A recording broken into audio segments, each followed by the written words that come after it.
안녕하세요. 오늘도 사연살롱을 찾아주셔서 감사합니다. 결혼 5년차 여성이에요. 지구상에서 가장 오래된 성문법이 함무라비 법전이래요. 우리에게도 잘 알려진 눈에는 눈, 이에는 이라는 내용이 실린 법전이요. 현대사회에서는 상상도 할 수 없는 잔혹한 법이지만 때로는 그런 법이 현재까지 존재했다면 악행을 저지르는 인간들에게 통쾌한 복수를 할 수 있을 거란 아쉬움도 있어요.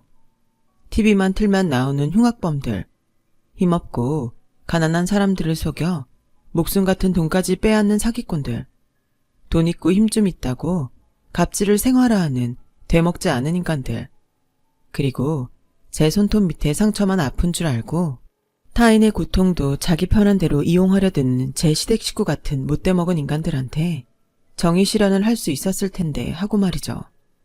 사실 제가 처음부터 시댁 식구들한테 치를 떨었던 건 아니었어요. 여느 며느리들처럼 어떻게 하면 시댁 식구들과 잘 지낼 수 있을까 고민하고 친정 아빠한테도 못해드린 값비싼 선물도 하고 노력했었죠. 결국엔 그게 다 헛짓거리였단 걸 깨닫고 이렇게 변해버린 거예요. 해주면 해주는 대로 말이 많고 고마운 줄도 모르고 더 바라는 통에 이런 인간들한테 괜히 돈 쓰고 마음 쓸 필요 없겠다는 결론을 내린 거죠. 솔직히 최근 몇 달간은 그동안 내가 받은 고통을 어떻게 복수할까 그 궁리만 했던 것 같아요. 미친 척하고 시어머니를 상대로 맞붙어 싸워볼까, 버르장머리 없는 시누이 머리채 잡고 패버릴까, 별의별 생각을 다 해봤지만 그 정도론 성이 안 차겠더라고요. 그때 언젠가 들었던 말이 떠올랐어요.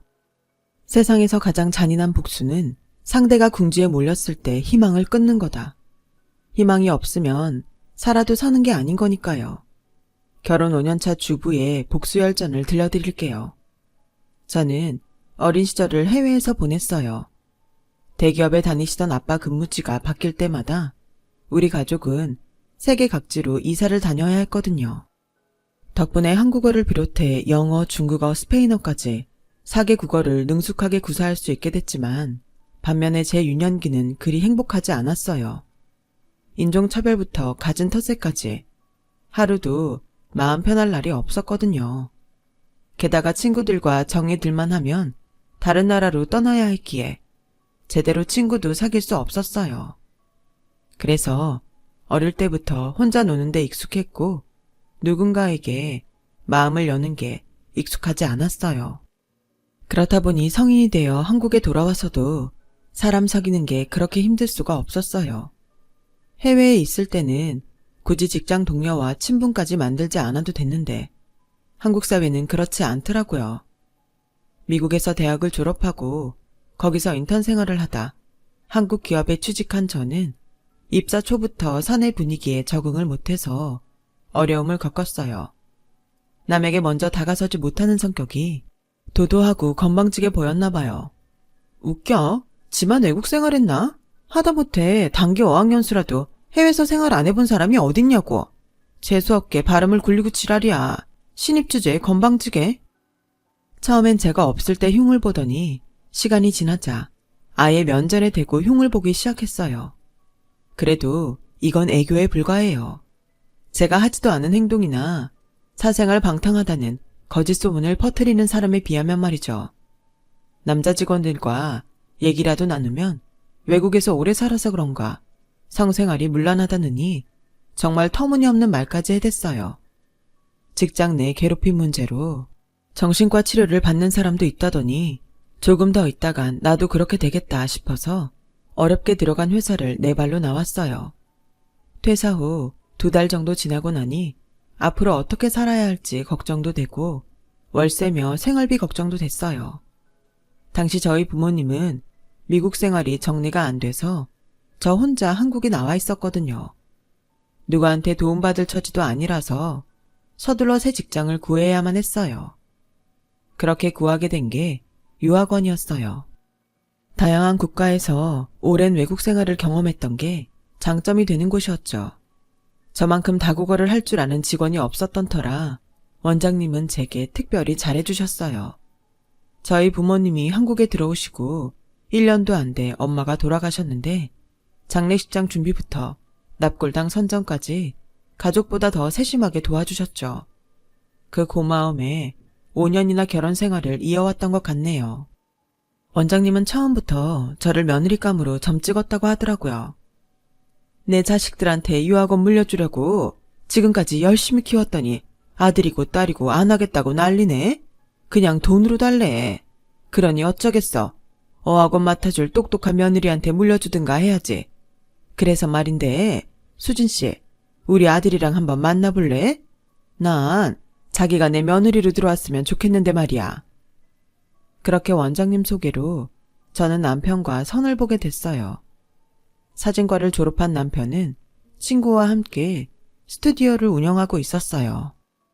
운영 상태가 그리 좋은 편은 아니어서 종종 시어머니가 적자를 메꿔주고 있었죠. 남편은 돈 많은 엄마를 믿고 스튜디오 운영을 설렁설렁 하는 것 같았어요.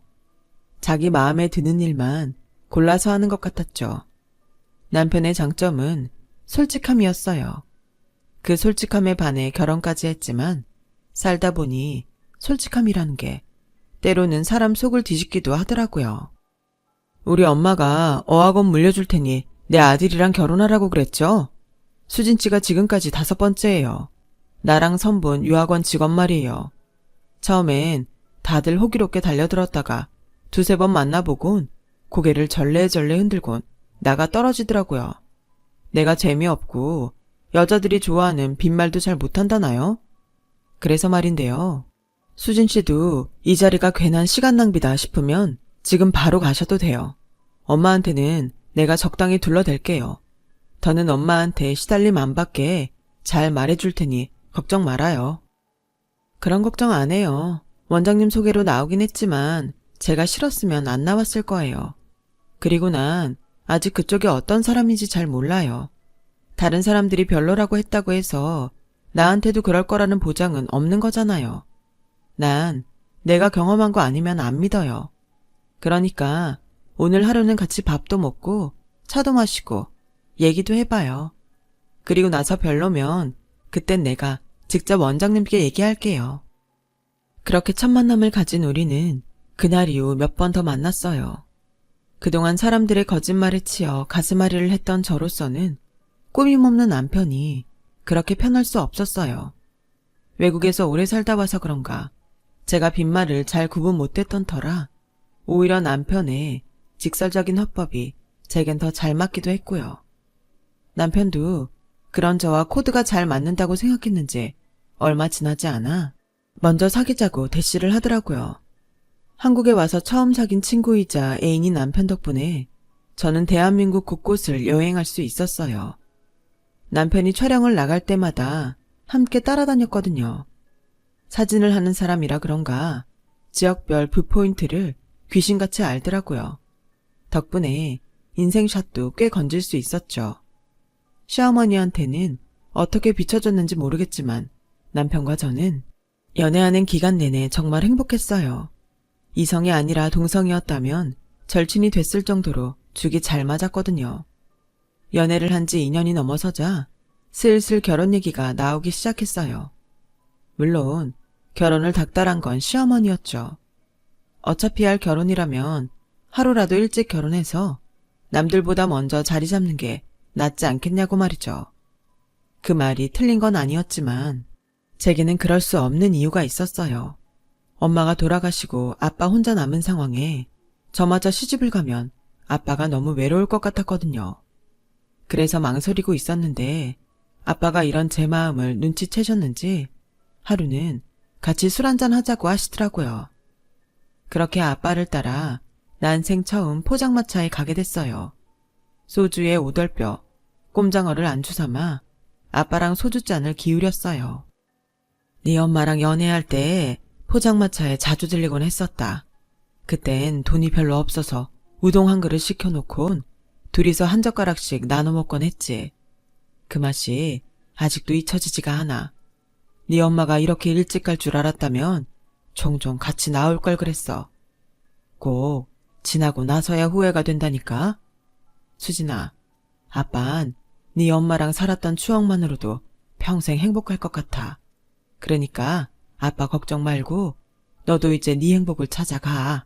그래야 나중에 혼자 남아도 외롭다는 생각이 안 들 거 아니니.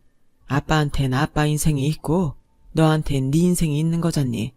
부모 자식간이라고 해도 그건 함께 공유할 수가 없는 거야. 그날 아빠 말에 대해 아빠에 대한 의무감이 사라진 건 아니었지만 그래도 조금은 안심이 됐어요.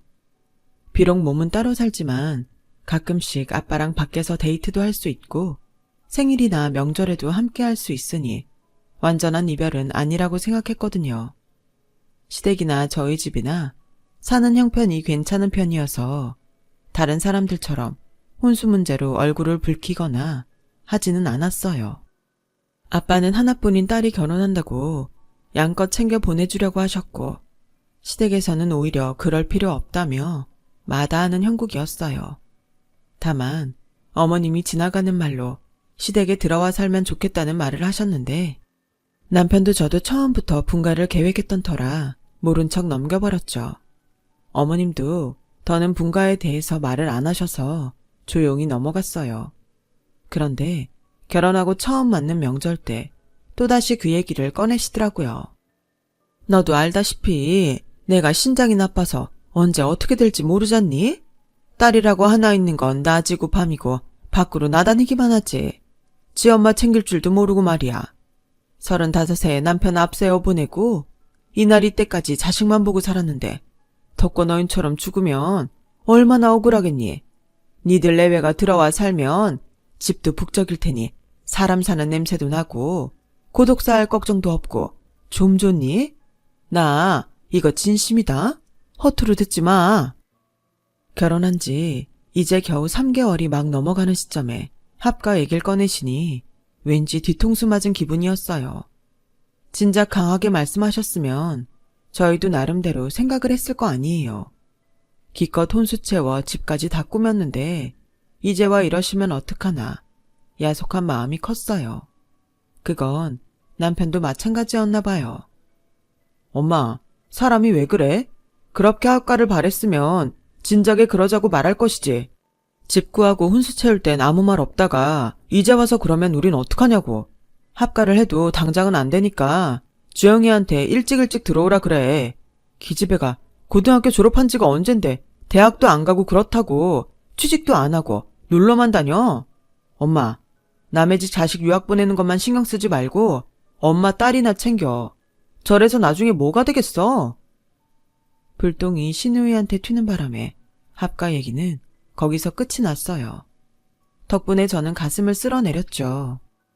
당장 합가는 힘들지만 어머님 말씀도 틀린 건 아닌 것 같아서 전보다 시댁에 자주 드나들며 어머님 건강을 챙기려고 노력했어요. 신장 안 좋은 사람한테 좋다는 약도 구해드리고 어머님이 무리하지 않도록 유학원 업무도 제가 더 맡아서 했고요. 우리는 나와 살면서 신우이한테만 어머님 부양을 떠넘기기 싫어서 내가 좀 더 움직이자 싶었거든요.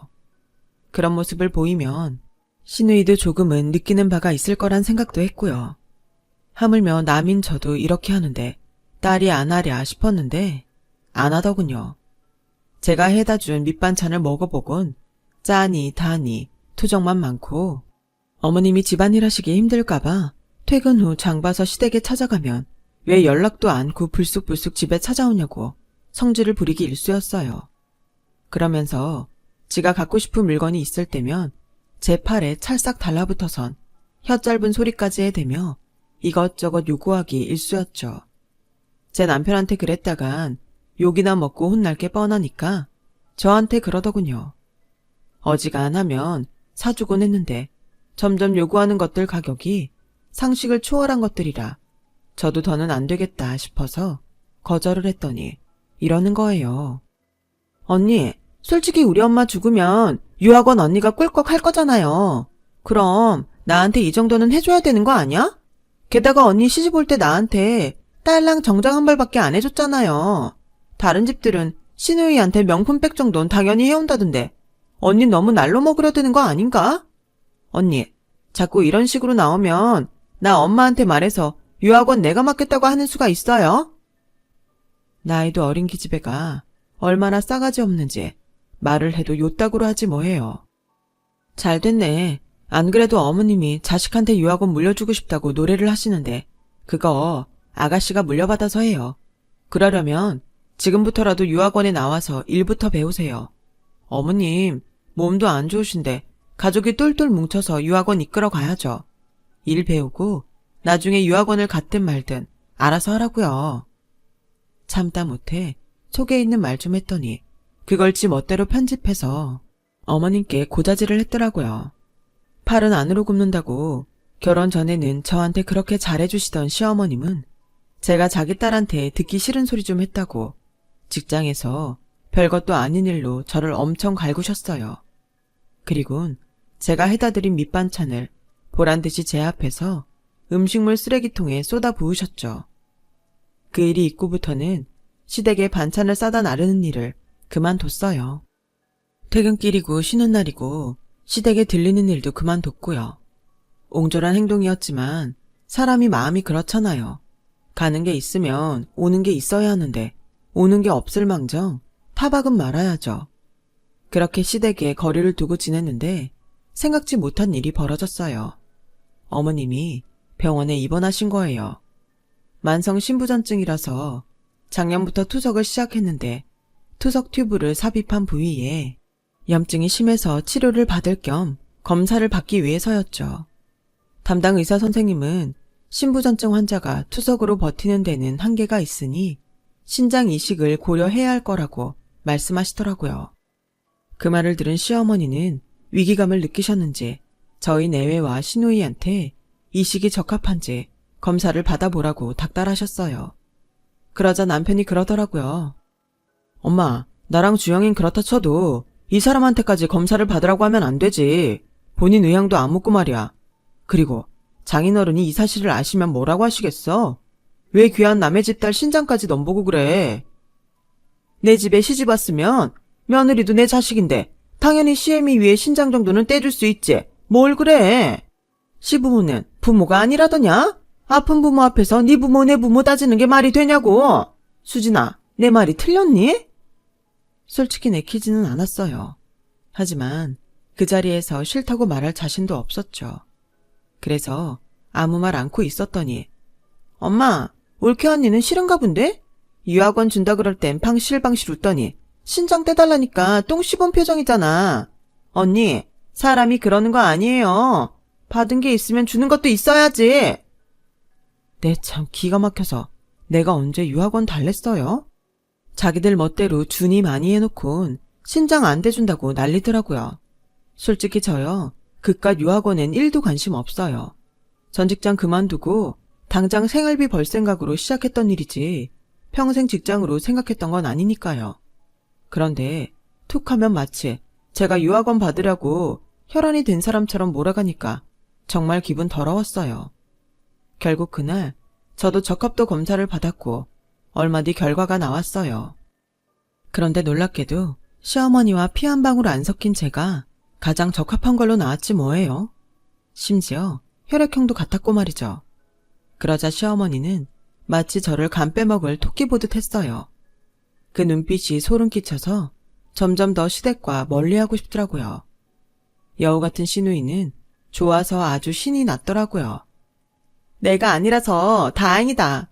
언니라서 말이야. 난 아직 시집도 안 갔는데 몸에 칼자국 나면 큰일이잖아? 비키니도 못 입고 말이야. 올케 언닌 이미 결혼한 몸이니까 몸에 칼자국 나는 거 상관없잖아. 시어머니한테 신장 떼주고 얻은 상처인데 오히려 자랑스럽지 뭐. 언니, 신장 덕에 유학원 얻었네요. 그래도 따지고 보면 남는 장사지 뭐. 그깟 신장 팔아서 얼마나 한다고. 그 큰 유학원을 통째로 입에 넣는데 이보다 큰 이익이 어딨겠어요? 언닌 정말 우리 엄마한테 고마운 줄이나 알고 사세요. 그렇게 부러우면 아가씨가 신장 떼어드리지 그래요. 나보다 적합도는 낮아도 이식을 못할 정도는 아닌 거잖아요. 게다가 한 살이라도 젊고 싱싱한 신장이 더 좋지 않겠어요? 다행히 아가씨는 고등학교 졸업하고 이날 이때까지 집에서 놀았으니 직장에서 받는 스트레스도 없을 테니까 상태가 얼마나 좋겠어요? 게다가 어머니 몸에서 태어났으니 이식 수술 뒤에도 훨씬 안정적으로 안착될 테고 그러고 보니 아가씨 신장이 제 거보다 훨씬 낫겠네요. 이참에 어머님 유학원도 아가씨가 가지면 괜히 힘들게 구직 활동할 필요도 없고 일석이조 아닌가요? 안 그래요, 어머님? 제 말에 어머님도 혹하는 눈치였어요. 그러자 시누이가 금방이라도 달려들 기세로 저를 노려보더군요. 집에서 부모 등골만 빼먹는 주제에 지 몸뚱아리는 그렇게 소중해야 하면서 남의 몸에 나는 상처는 대수롭지 않게 말하는 꼴이 얄미워 죽겠더라고요. 둘 다 됐다. 당장 이식수술을 받아야 하는 것도 아니니까 벌써부터 이러쿵저러쿵 떠들 필요 없어. 때 되면 그때 정해도 되니까. 어머님은 아주 장기 맡겨둔 사람처럼 당당하게 말하시더라고요. 그 모습을 보니 더더욱 주고 싶지 않다는 생각이 간절했죠. 그런데 안 좋은 일은 연이어 찾아온다고 친정 아빠와 동업을 하던 친구가 사업을 부도내고 야반도주를 하는 바람에 아빠가 그 빚을 고스란히 떠안게 되었지 뭐예요.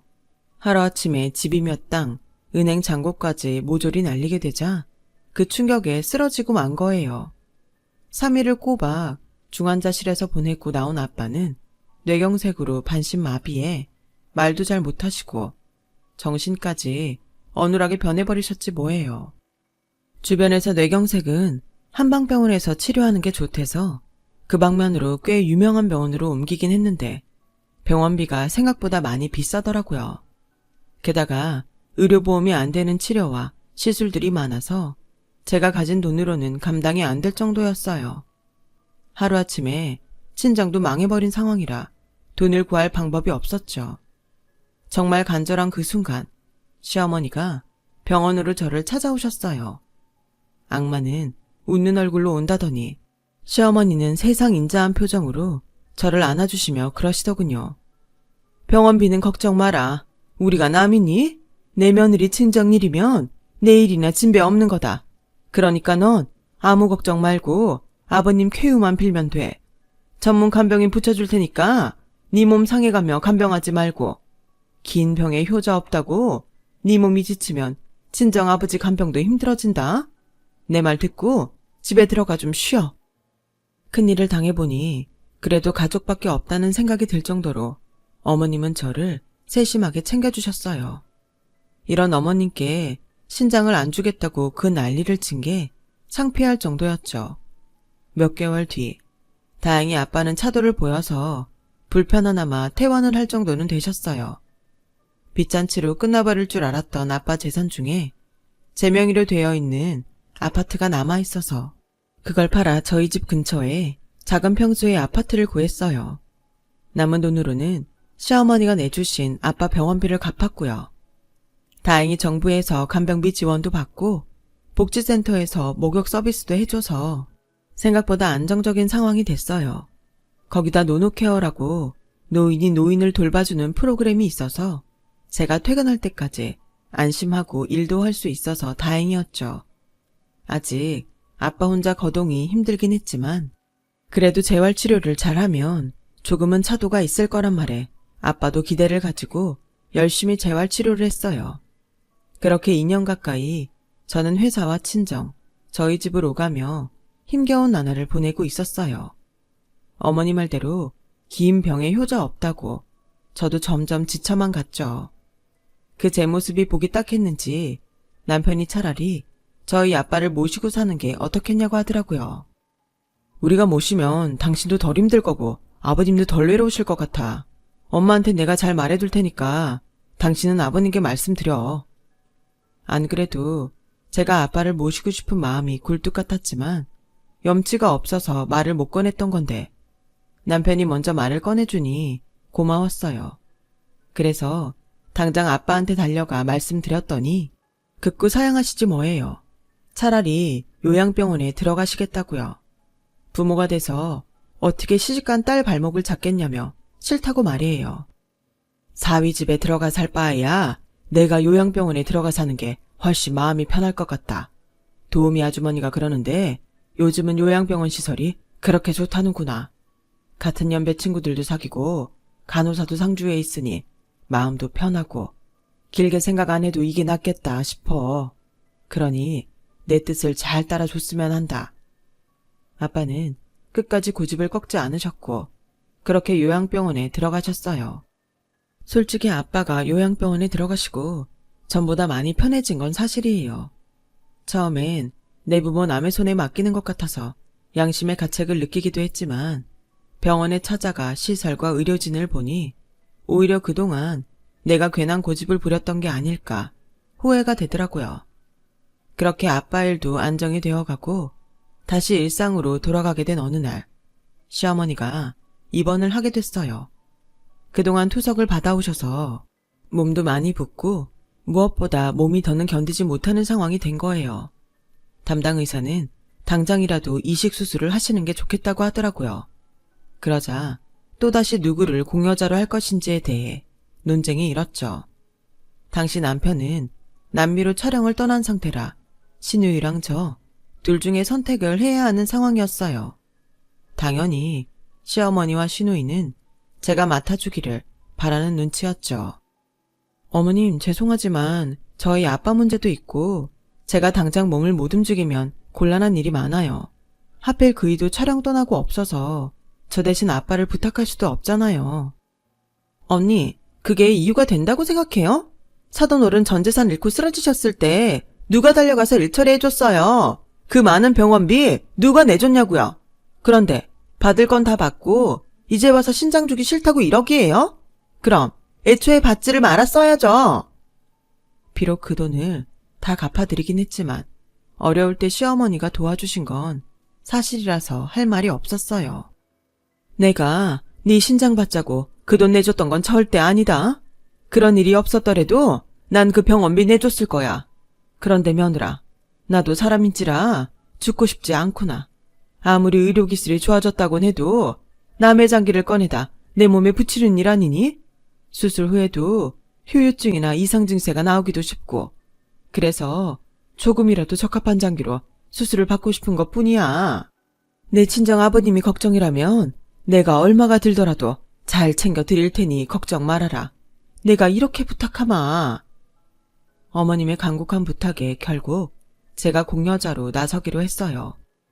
피검사를 하고 콩파, 초음파, CT, 그 밖에 폐, 유전자, 위 내시경 등 여러 가지 검사를 했고 사회복지사랑 상담도 진행했어요.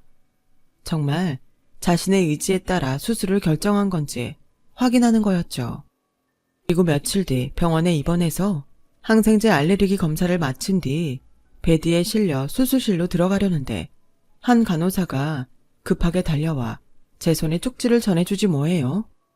그 쪽지를 확인한 저는 당장 일어나 가방을 챙겨 병원을 빠져나갔어요. 뒤늦게 따라 나온 신우이가 뭐 하는 짓이냐고 소리를 질러댔지만 곧바로 택시를 타고 병원을 떠났죠. 그렇게 달려 아빠가 계신 요양병원에 도착한 저는 아빠의 임종을 지킬 수 있었어요. 이게 어떻게 된 일이냐고요? 수술실에 들어가기 전 간호사로부터 받은 쪽지엔 부친 위독이라고 적혀 있었어요. 제가 수술 전 검사를 받느라 휴대폰을 병실에 두고 갔는데 저희 아빠가 계신 요양병원에서 온 전화를 신우이가 받았던 모양이에요. 저희 아빠가 위독하시다고 오늘을 넘기기 힘들 거라고 했다는데 시어머니는 일단 자기 수술이 먼저니 저한테 말하지 말라고 했다더군요. 어차피 나이 들면 죽는 건 당연한데 산 사람 목숨이 중요하지. 다 죽어가는 노인네 목숨이 중요해? 내 수술 끝날 때까지는 네 올케가 알지 못하게 휴대폰 숨겨라. 오늘 수술 못하면 쟤 마음 달라져서 신장 안 준다고 할지 몰라. 그러니까 입도 뻥끗하지 마. 시어머니한테 주사를 놓느라 함께 병실에 있던 간호사는 그 내용을 듣고 뭔가 잘못됐다는 걸 알았대요. 그래서 고민하다가 수술실에 들어가는 제 베드를 잡곤 제게 알려준 거였죠. 안 그래도 어머님 수술 때문에 급히 한국으로 돌아왔던 남편은 저희 아빠 장례식장으로 찾아왔어요. 그리곤 상복을 입고 상주 자리에 함께 서주었죠. 그런데 그날 밤 신우이가 장례식장에 찾아왔더라고요. 그래도 일말의 양심은 있어서 왔나 보다 했는데 언니, 우리 엄마 수술실 들어갈 때만 기다리고 있는 거 몰라요? 죽은 사람은 죽은 거고 산 사람은 살아야죠. 막말로 사돈 어른은 이미 돌아가셨는데 장례 좀 미룬다고 큰일 나는 거 아니잖아요. 하지만 우리 엄만 달라요. 당장 수술해야 한다고요. 어차피 장례식에 올 사람도 없는데 장례 좀 당겨서 끝내고 빨리 병원으로 가자고요. 우리 엄마 살려야죠. 그 말에 옆에서 듣고 있던 남편이 신우이 뺨을 쳤어요. 네가 인간이냐? 이 사람 몇 시간 전에 아버지랑 이별했어. 너한테 엄마가 중요한 것처럼 내 와이프한테는 아버님이 중요해. 엄마 신장 이식? 그걸 왜 이 사람이 해줘야 되는데. 그건 너랑 내가 알아서 할 일이니까. 그러니까 건방 떨지 마, 이 기집애야. 남편은 신우이를 질질 끌다시피 해서 장례식장 밖으로 내던졌어요. 장례가 끝나고 저는 남편한테 이혼을 하자고 말했어요. 남편이 싫어서가 아니라 더는 시댁 식구들 얼굴을 보고 살 엄두가 나지 않았거든요. 저를 통해 그동안 엄마와 여동생이 제게 저지른 일들을 전해 들은 남편은 울먹이며 도장을 찍어주었어요. 자기 명의로 되어 있는 집도 제게 양도해 주었고요. 이 사실을 안 시어머니는 제게 전화에 길길이 뛰었어요. 그리고는 통화 말미에 그러더군요. 그 집을 주는 대신 신장을 내놓으라고요. 그 말에 뚜껑이 열린 저는 시어머니와 시누이를 상대로 소송을 걸었어요. 이기고 지는 건 상관없이 시어머니가 어떤 인간인지 알리는 게 목적이었죠. 그런데 생각지도 않았던 남편이 증인을 서주겠다고 나섰지 뭐예요. 거기다 그날 통화를 들은 간호사도 증언을 해주어서 저는 소송에서 승소할 수 있었어요. 그 일 이후 남편은 어머님과 의절을 하게 됐고 스튜디오를 정리한 돈으로 캠핑카를 샀다고 하더군요. 전국을 돌며 노인들의 영정사진을 무료로 찍어드리는 일을 하겠다고요. 시어머니는 병세가 더욱 악화돼 당장 수술을 받지 않으면 안 되는 상황이 됐는데 시누이는 수술 자국 생기면 평생 비키니는 입을 수 없다며 절대 자기 신장을 못 내준다고 뻗대고 있다더군요. 자기 엄마가 죽는데도 말이죠. 시어머니는 알까요? 자신의 악행이 돌고 돌아 자신에게 칼이 되어 돌아왔다는 사실을요. 그걸 알았다면 인생 그리 살지는 않았겠지만 말이에요. 그래서 인생은 선하게 살아야 하는 모양입니다. 지금까지 제 사연을 들어주셔서 감사합니다. 사랑하는 가족과 항상 건강하시고 행복하세요. 여러분, 사연 댓글에 응원과 현명한 조언 부탁드려요. 좋아요와 구독은 저에게 큰 힘이 됩니다. 오늘도 좋은 일 가득하세요.